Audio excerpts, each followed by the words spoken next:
1999-yilda bizni oldimizda 3 ta o'yin bor edi. Chempionatning oxirgi tur o'yini, Angliya Kubogi finali va Chempionlar Ligasi finali. Biz ularning uchalasida g'alaba qozonishimiz zarur edi. Oxirgi Tottenhamga qarshi o'yinda men o'ynamadim. Zaxirada edim doimgidek. Birinchi bo'limda 1-1 edi. Ser Alex hujumchilarni almashtirayotgandi. Meni o'ynatadi deb o'yladim. U boshqasini tashladi. Andy Cole'ni. U "Yigitlar, doimgidek o'ynashda davom etinglar" dedi. Uning jamoa bilan suhbatlari ajoyib edi. Men buni suhbatlashganda doim sezardim. Ammo bu paytda u yigitlarga "Agar biz gol urmasak, men Ole Gunnerni so'nggi 15 daqiqaga tashlayman. U biz uchun gol uradi" dedi. Men esa bundan ta'sirlandim. Ammo Andy tushganidan 4 daqiqa o'tib gol urdi.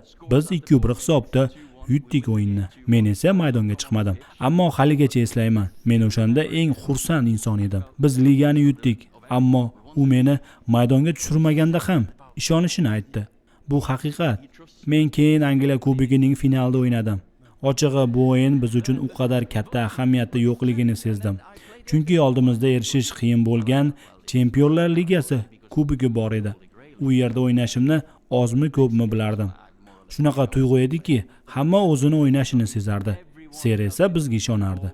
U meni Angliya Kubogi finalida o'ynatdi-ku, katta o'yinda. Chempionlar Ligasi finali yetib keldi. Biz haqiqatan ham yaxshi emasdik. Yutqazayotgandik. Birinchi bo'limdan keyin u Teddy Sheringham bilan gaplashishni boshladi. Boshqa hujumchini zaxiraga olayotgandi.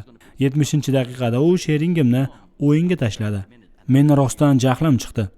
O'yin tugashidan 10 daqiqa oldin Ole, ya'ni men maydonga tushdim va gol urdim.